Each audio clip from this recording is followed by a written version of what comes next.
The President of the United States of America must be prepared to travel anywhere on the globe at a moment's notice. Fortunately, modern presidents can travel in a variety of ways, including on Air Force One. Technically, Air Force One refers to any Air Force aircraft carrying the president, but it's now a standard practice to use the term to refer to specific planes that are equipped to carry the commander-in-chief. In today's video, we'll be discussing in detail the things that will be present in the new Air Force One that's still in production. Stay glued to your screens as we begin. The current two heavily customized Boeing 747-200B series aircraft that have this moniker today have tail numbers 28,000 and 29,000. This aircraft is known by Air Force One as VC-25A. One of the most iconic emblems of the presidency is the Air Force One, which has inspired many references not only in American culture, but also in cultures around the world. It's an unmistakable presence wherever it flies, with the words United States of America, the American flag, and the President of the United States seal. President Trump stated on ABC's Good Morning America about 2 years ago that they were planning on building and upgrading the current Air Force One. He stated that the plane was no longer economical and that the model was getting old. The U.S. Air Force commissioned Boeing to design the new Air Force One with a budget of $3.9 billion and a fresh concept in mind. We'd like to stress that the new Air Force aircraft will appear slick, modern, and have a completely new interior refurbished for those who are unsure of what's contained in a price tag like this. They chose a modular design for the presidential office, which is something like the Oval Office in the skies.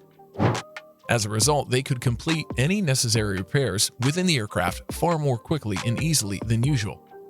The wooden and brown leather interiors are gone, and the office where important decisions are typically made will now have white leather, RGB lighting, current technology, and high-tech gadgets. Powerful heads of state travel on Air Force One, thus it must provide both entertainment and pleasant transportation during important meetings. Due to this, the cramped, narrow galleries will be given a modern, roomier layout that resembles that of a commercial kitchen used in restaurants.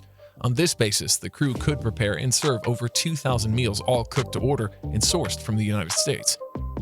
The antiquated tables that were due to be replaced 30 years ago are now gone, giving the medical bay a more contemporary vibe. There will be use of the most recent technologies as well. Additionally, there will also be an office space with all the necessary equipment for emergency surgical procedures. The single-fold beds will be swapped out for a queen-size bed, a big flat-screen TV, and a sitting space in the presidential room. Donald Trump, who was president at the time, pushed for this adjustment. The star pattern on the carpet of the aircraft will remain in place despite all of these modifications. With addition of the new top-secret technology, the new Air Force One will have all the security features, including being able to endure a nuclear blast on the ground, having bulletproof windows, and defense against surface-to-air missiles. Air Force One can refuel mid-air, has a limitless range, and can transport the president wherever he or she wants to go. In order to serve as a mobile command center in the event of an assault on the United States, Air Force One is outfitted with cutting-edge encrypted communication technology and onboard electronics that reinforce to protect against any electromagnetic pulse. The inside offers 4,000 square feet of floor space on 3 floors for the president and his or her traveling companions, including a spacious site for the president that includes a sizable office, restroom, and conference room. The medical suite on Air Force One can be used as an operating room, and a doctor is always present. The president's key advisors, Secret Service agents, travel journalists, and other guests can stay on Air Force One as well. To provide the president with the vehicles and services required in remote regions, several cargo aircraft normally fly ahead of Air Force One. In addition, unlike a typical 747, the aircraft has retractable stairs for the front and back entrances. It also has its own luggage loader, so if necessary, it can do everything on its own. Another feature is the refueling technology that allows it to remain in the air for an endless period of time. The replacement aircraft are currently receiving significant improvements in a Boeing factory in San Antonio, but the White House did not officially unveil a new design for them. They're now painted with U.S. Air Force insignia in a basic white and blue color scheme as construction advances. The new VC-25B planes, which are years late, are expected to replace the old VC-25A planes in 2026. The current generation of the planes transported President George H.W. Bush for the first time. President Joe Biden disapproved of Donald Trump's choice of red, white, and navy blue for the new Air Force One aircraft, citing the higher cost. This suggests that the Biden administration is maintaining the Kennedy-era baby blue and white color palette. The new 747's engine area and underside were to be painted in a dark blue color, but as sources claim, this could exacerbate the plane's overheating, a problem that Boeing would have to fix at its own cost. Since the 1940s, 7 unique aircraft types have been created with the exclusive intent of transporting the American president. In 1943, authorities expressed alarm over the president's use of commercial airlines. The C-54 Skymaster was modified for presidential usage and carried Franklin D. Roosevelt to Yalta in 1945, all before being used by Harry S. Truman. After a Lockheed Constellation dubbed Columbine II was nearly destroyed in 1953, the call sign was formed. What is the story behind the name Air Force One? Why did it come into place? President Dwight Eisenhower was on the plane when air traffic controllers mistook the flight number of Eastern Airlines Flight 8610 for those of the presidential plane, which was known at the time as Air Force 8610. The authorities deemed it prudent to adopt the title Air Force One to prevent a similar incident from occurring in the future.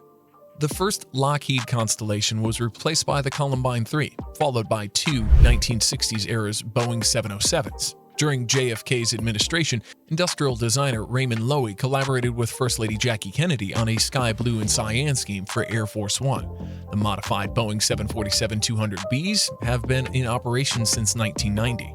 The presidential plane includes special luxuries, as well as covert communications technology to keep the president in close contact with the outside world. The delivery of the new Air Force One aircraft may now be 3 years behind schedule. Andrew Hunter, the U.S. Air Force Assistant Secretary for Acquisition, Technology, and Logistics, said that a Thursday hearing held by the House Armed Services Committee's Sea Power and Protection Forces panel that the service expects the latest version of the VC-25B presidential plane to be anywhere from 2 to 3 years late, which is obviously quite a significant delay. The delivery of the 2 aircraft was initially scheduled for the end of 2024, however, they may not be made public until well into the following presidential term. According to Hunter, the issue is mostly the result of a subcontractor's inability to, quote, get the job done when it comes to making critical alterations to the plane's interior. As a result of the first subcontractor's shortcomings, Boeing has since added other subcontractors, and Prime has also taken on some of the tasks itself, according to Hunter. The Air Force estimated the delivery of the aircraft would be roughly 2 years behind schedule, but Boeing said that it could be 17 months behind schedule, according to the Wall Street Journal report published last month. According to Hunter, the subcontractor's issues were well known for some time, but, he added, when problems like this emerge, it can take time to understand the schedule changes. Hunter asserted that the current pair of VC-25A Air Force Ones will have to be maintained by the Air Force for several additional years as a result. That brings us to the end of today's video. I hope you're enlightened. Is Air Force One secure enough to protect the president in comparison to other presidential airplanes? Please drop your comments in the comments section below. Also ensure you like, share, and subscribe to our channel to get more amazing and enlightening content. You can also click on the bell icon to turn on post notifications so you can get notified anytime we upload a video. Bye for now, and we'll see you in the next video.